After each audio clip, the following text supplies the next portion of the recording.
Afro Basket 2012 pour ouvrir le sport. Bonsoir Mohamedou Papiziao. Bonsoir Mamadou. Le Sénégal sera au rendez-vous de Maputo. À la suite d'un triomphe aux dépens de la Guinée, au score 67-55, les cadets ou les jeunes basketteurs sénégalais âgés de moins de 18 ans iront à ce rendez-vous du basket continental. Cela va se passer du 16 au 26 août au Mozambique pour justement disputer cette compétition. Nous restons dans ce chapitre basket pour rappeler les affiches en finale nationale. En filles, Duc Saint-Louis Basket Club au programme, mais aussi en garçon, Duc contre l'UGB. CAN 2013 de football, les Lions peuvent bien se qualifier malgré la qualité de leur adversaire. C'est dans l'ordre du possible. Vous le savez, le Sénégal devra croiser la Côte d'Ivoire pour se payer son billet de qualification. Il y a eu beaucoup de polémiques et d'interrogations sur la capacité de l'équipe du Sénégal à passer devant son adversaire.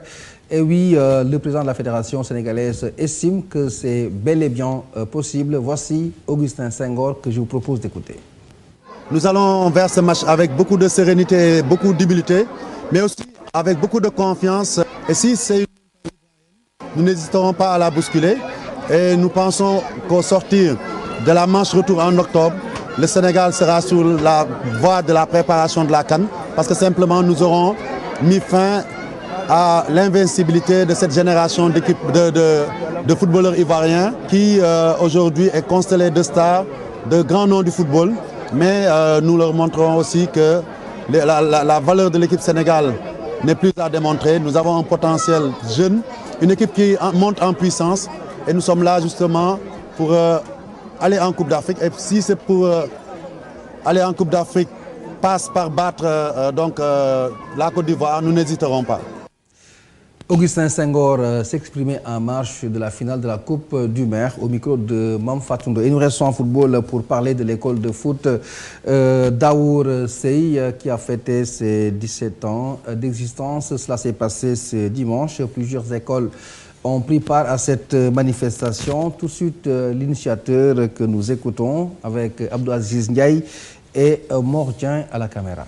Je lance un appel pour qu'il laisse la passion derrière. Parce que dans une école de football, bon, vraiment, les scores ne comptent pas. Bon, tu prends l'enfant de lundi au vendredi et le dimanche, il vient réciter. Bon, quoi, ça c'est un récital. Bon, quoi, bon, donc, toujours en fin d'année, bon, j'organise un anniversaire pour que vraiment toutes les écoles de football viennent réciter tout ce qu'il avait appris durant l'année. Bon, au préalable, j'avais dit qu'il vaut mieux voir une fois que d'entendre 10 fois. Bon, les enfants, pour toujours, ils entendent parler de Tassir Diallo, de Ablaye Kamara, de Omar Sy, de Jules Boucher et tant d'autres. C'est pour cela que vraiment j'ai fait appel à ces gens-là. Bon, après la finale des minimes, bon, il faut que les anciennes gloires, bon, vraiment, une fois dans le terrain, bon, montrent leur talent et peut-être bon, comment il faut jouer dans un terrain pour que les enfants au moins apprennent une leçon avec eux. Et puis, Mamadou, pour boucler cette page sportive, cette information qui concerne le transfert de Isiar Dia, le Sénégalais va rejoindre l'Ech Ouria. C'est un club qatari. Il quitte ainsi Fenerbahçe où il avait signé pour 4 ans. Il ne reste plus qu'à lui souhaiter bon vent pour une réussite dans son club au Qatar. Merci Papiziao. Jingle Sport pour recevoir notre invité Yorodia.